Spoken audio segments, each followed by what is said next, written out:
So I've actually known the groom longer. We lived on the same floor in our dorms. And he was the first friend I made, and he was this huge, tall guy. And I just knew he was going to be one of my best friends. And then when I got to grad school, I met Ashley. And she was fun and bubbly, but also loved a lot of things that Scott loved. And one day I asked her, what would be your perfect guy? She said, well, he would be tall, blonde, and she would love hockey. And I said, you have to meet my friend Scott. So leading up to my wedding, I was organizing people coming up to Canada. And Scott was located in Seattle. And Ashley was flying in from Denver. So I said, it's cheaper to fly into Seattle, and then you can just drive up to Vancouver. Of course, you need a ride from Seattle to Vancouver. You know who happens to be driving from Seattle to Vancouver? Scott.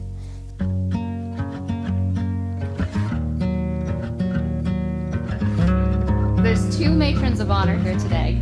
Who's the real matron of honor? Oh, that's easily Jody. That would be Jody. Jody. The real maid of honor is 100% Jody. I am like along for the ride. Like girlfriend came to play. Like she's doing a great job. I am like YOLOing around town. I just like rolled in. I'm just here for the accolades.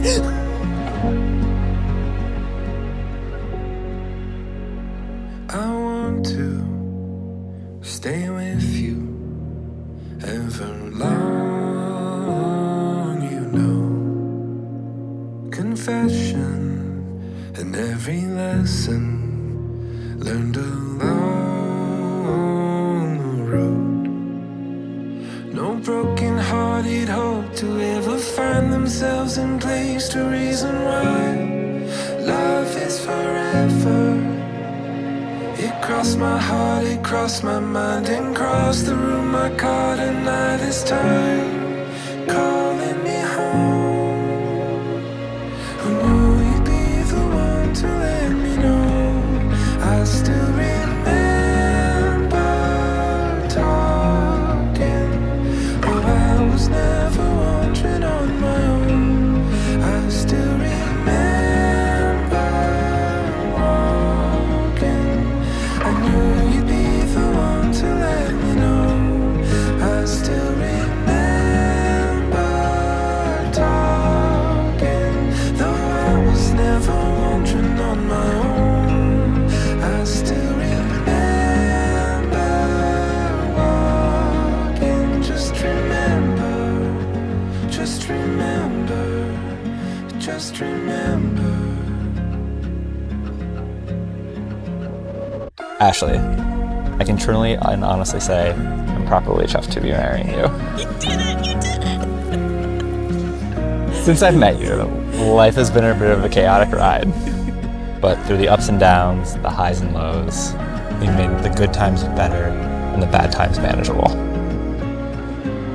Scott, from the very beginning, I felt as if I could be my whole self with you, for better or worse. Feeling comfortable around you at the worst moments of my life so far, as my dad died, told me that I didn't have to hide who I really am or try to put on some impressive mask. It was confusing to be falling in love and grieving at the same time, but you were amazing through it all. You make me look forward to waking up the next morning because you make me giggle with your sense of humor. You make me expand my knowledge with all the trivia, history. In short, you make my life better in every way. There's so much I'm excited to share with you that I can't wait. And on that note, I want to promise to work on my patience. I vowed to take those adventures you envision with you and help make them happen. I vowed to continue to be silly, especially when life needs to be a little bit lighter. I also vowed to be awkward with you, to roll my eyes at your bad jokes, and to laugh at the good ones.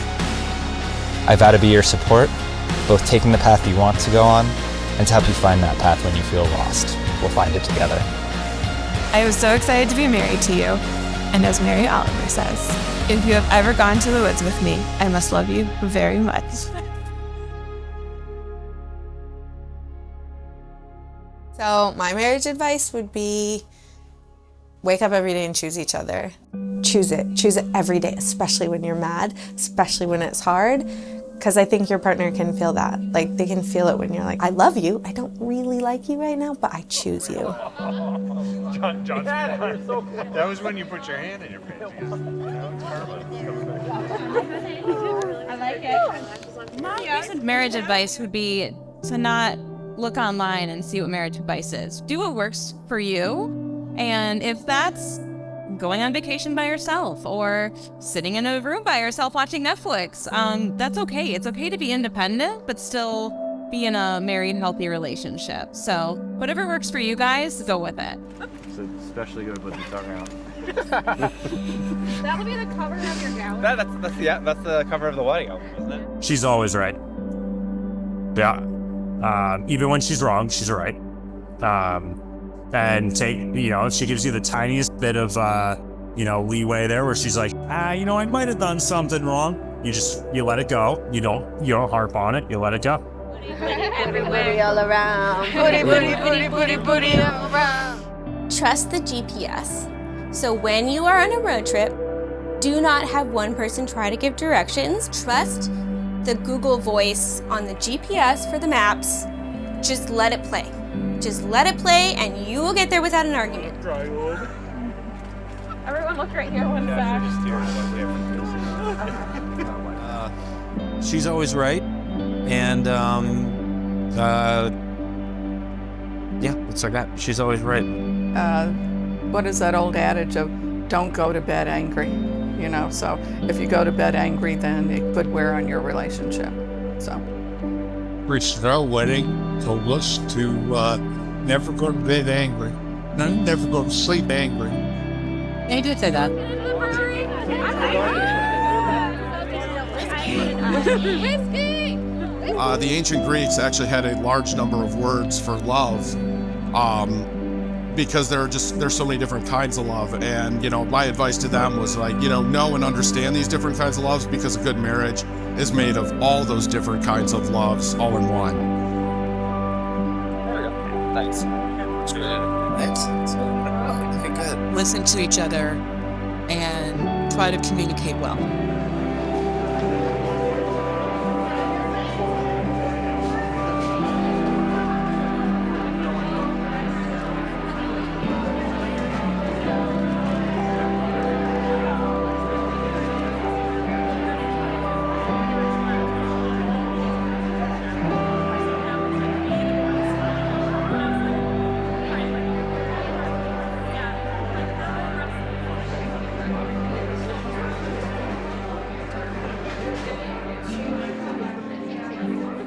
I'm going to steal from Winston Churchill.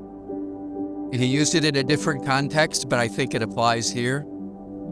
Never give up. Never, never, never give up.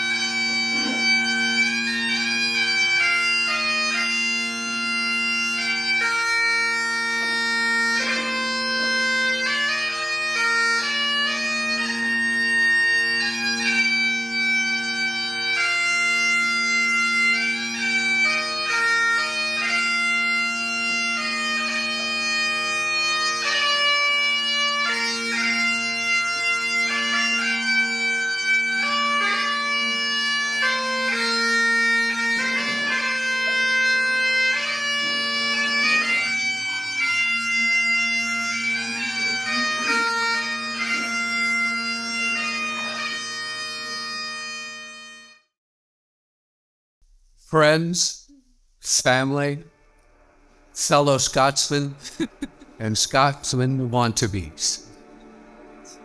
We are gathered today to witness and to celebrate the coming together of two lives in marriage.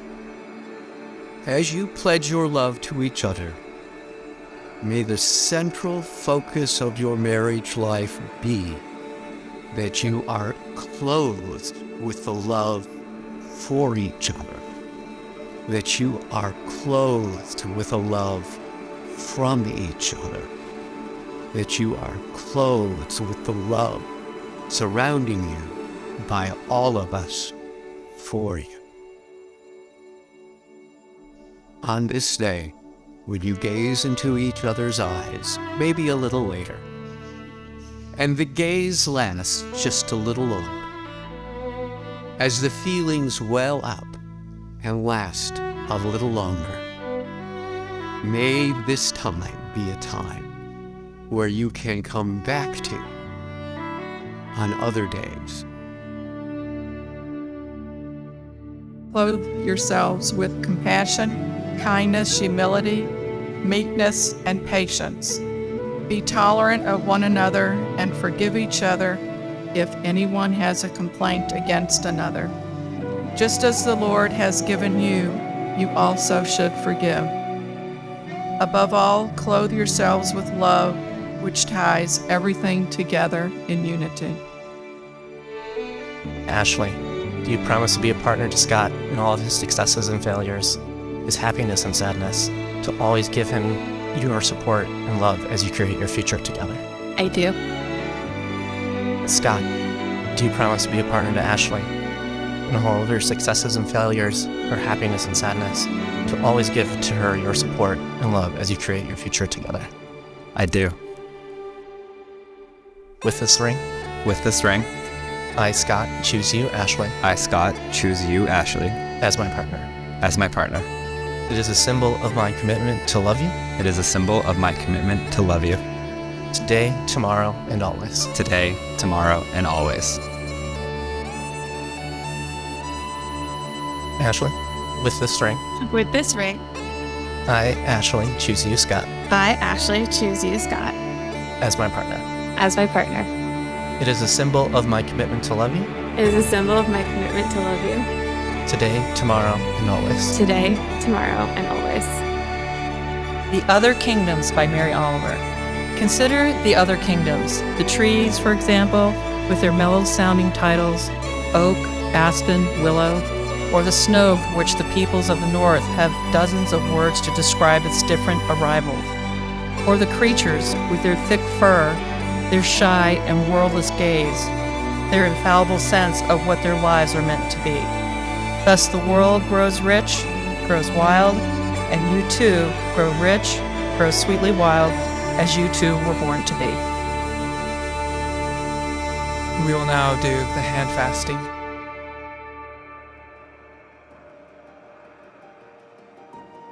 Do you vow to love each other for your strengths and faults, in joy and pain, and all the times in between? We do. We do. And do you vow to support each other and to inspire each other and to communicate fully and fearlessly? We do. Do you promise to celebrate the small moments, explore and adventure together? We do. And do you promise to embrace and understand each other's quirks, especially and including the times that you run out of the room when it gets just a little bit too awkward? We do. This cord represents the marital bond. It is strong enough to hold you together and in times of struggle, yet flexible enough to allow for individuality and personal growth. And with that, and with much joy, it is my honor to now pronounce you Dr. Ashley Campbell and Mr. Scott Luce. You may now kiss.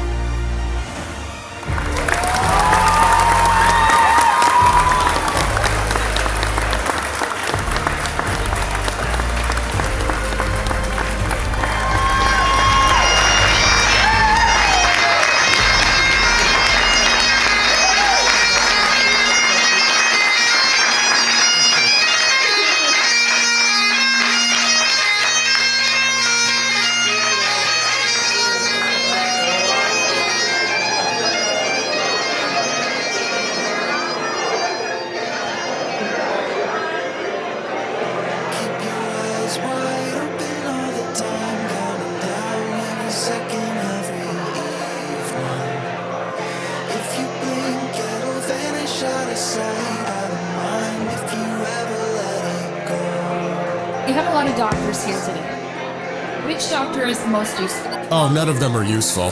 No, we have a few actual doctors. Oh, there are medical here. doctors Yes, here? I think And that it's like- someone has a heart attack. Like if I choke on another stuffed mushroom, There's I at will least a get that. dentist.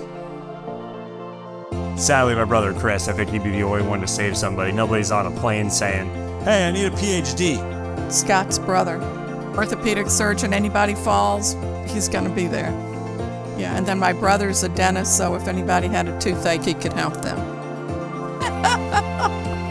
I think our second son is probably the most useful. He's the actual doctor, orthopedic surgeon. A PhD from the University of Colorado in Media Studies, where the dissertation is on media and religion. Not the kind I am, Ashley is, Jody is, Jamie is. I heard there's an orthopedic surgeon on the groom side. That could come in handy. I can help you win that millionaire show. Probably the most useful doctor here, and I'm only useful if somebody slips and falls and hurts something.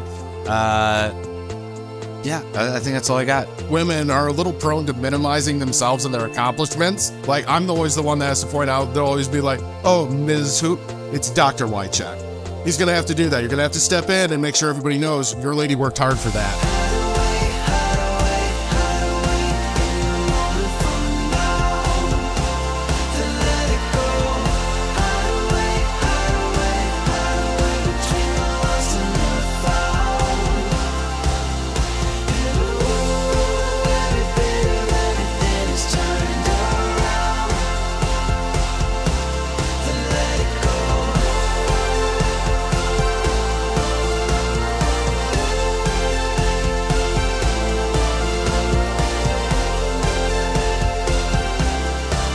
So, unfortunately, I haven't really had much time to spend with Ashley. But it didn't take long for me to realize she has a very important role in Scott's life. She really challenges him intellectually, and in ways that very few people, I think, on this earth can. They do see the world from very different perspectives. They have very different views on how things should be done. However, I am extremely confident that both of these very open-minded individuals will take on these challenges, take on these differences, and it will help them grow, help them maintain a very long and healthy relationship. It is surreal to be here today because Ashley and I dreamt a lot when we were little of what our future weddings would look like. We actually had our eyes on real-life Prince Charmings, Prince Harry and Prince William, of course. Oh yeah. So the plans were set. Of course, life happened and we went moving from city to city, accruing degrees, and of course, preparing for the throne. In the fall of 2019, though, I hadn't talked to Ashley for several weeks. She was really busy traveling, seeing family before her dad ultimately passed away. A glimmer of happiness, though, in those dark days, I find out that Ashley is bringing some new arm candy to the funeral. Right? You know, you hold your breath. You're thinking, does this guy treat her well? But also, is he cool? And does he like beer? Scott, you have put Ashley first from the very beginning, which makes you so much better than British royalty. I watched you build a strong foundation in a relationship through so much, through grief, a PhD, and of course, a pandemic. And I can't wait to see the lives that you continue to grow. Raise your glass to Ashley and Scott for many more decades of happiness and love.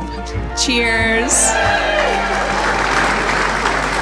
I met Ashley at a lunch when she was coming to visit our PhD program. And I was like, who is this stone cold weirdo? And I mean that in the best way, because I was like, I am a very particular flavor of weirdo. And she was like a very similar and complimentary, I would say, flavor of weirdo. Anyway, it was kismet. Ashley is a really, really persistent person. She went through a lot of things that were really, really hard in getting a PhD, but she persisted. And one of the things that I think Ashley has actually been most persistent in and that I admire about her, and I've always admired about her, is her persistence towards a particular type of like comfort in her life. Like from her desire to be comfortable in her clothes, but to be comfortable in her skin and in her work and with her people and her friends and her family. And I knew she wanted comfort in a partner. And it was striking that at the hardest time of her life, I sensed in her this comfort, right? And it wasn't just a comfort because like you're super tall and you probably give like really cozy, comfortable hugs, like I'm sure you do, right? But it was a way of hearing Ashley talk about a person that I never heard in her before. And I got to actually see how Scott treated her. I saw their love go from comfort to calm to just like one of the purest devotions I've ever seen. And so now I just want to congratulate you on finally cultivating comfort in all the things. Author, philosopher, humanitarian, Simone Weil wrote, "To be rooted is perhaps the most important and least recognized need of the human soul." Be rooted in each other. Be rooted. To Ashley and Scott.